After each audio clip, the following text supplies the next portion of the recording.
Well, joining me live now, I hope, from Tel Aviv is Eylon Levy, an Israeli government spokesman. Welcome to the programme, Mr. Levy. I'm glad we've sorted out the technical issues.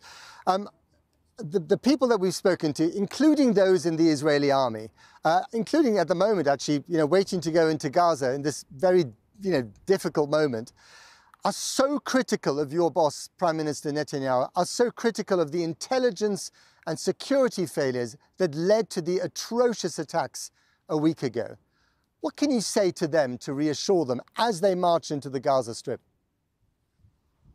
You are right to speak of the absolutely atrocious massacre that took place last week. I think it was rather difficult to understand from the report we just saw of the enormous protests on the streets of London supporting Hamas that Israel suffered the single worst massacre of Jews since the Holocaust last week and the world's worst terror attack in world history after only 9/11. Israel is a country that is still in shock. It's a country that is grieving, mourning, and it's a country that has come together in an extraordinary way to help to support this effort and make sure that we bring our captives home, make sure that we end Hamas so it can no longer carry out such atrocities.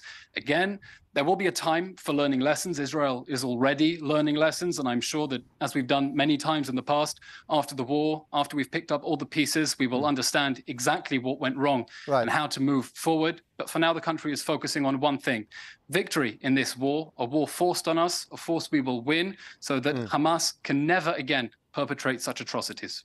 Right.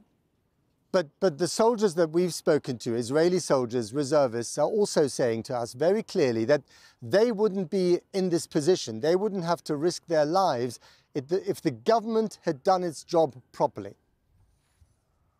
You are right. There is a lot of anger in the country at the failures that led to the atrocities of last week. The Israeli National Security Advisor went on television just an hour ago and said, yes, the state did not step up to the plate. There were failures, and we're going to learn the lessons. But the time for learning lessons will come. At the moment, Israel is still fighting to repel the attack from Hamas, a terrorist organization that fired rockets at us just as we were about to go on air, forcing us to evacuate the studio. This is a terrorist organization that still holds over 120 Israelis, from babies only a few months old to women over the age of 80 in captivity. We do not know their condition. We want them back. We want them back immediately. We want them back unconditionally. And we're determined to make this a war that will end Hamas's military presence in the Gaza Strip so that it can never perpetrate such crimes against humanity ever again. Right. No one sensible questions the right of the State of Israel to defend itself. But people are questioning, including in this country, whether Israel has the right to break international humanitarian law as it bombs civilians in the Gaza Strip and is about to march in. I'll answer that loaded question. Israel has a right, not only a right, but a duty to defend itself against this atrocity. That's a right and a duty that's been recognized by the international community.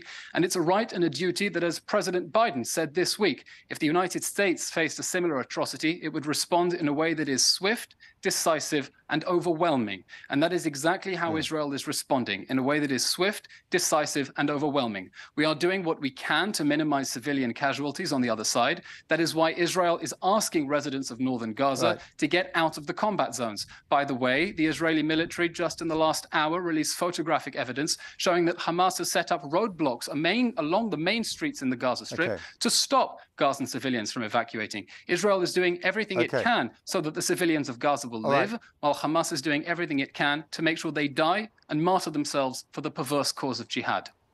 Okay. I'm afraid we've run out of time. Thank you very much for coming on the programme, Eylon Levy. Thank you very much for having me here.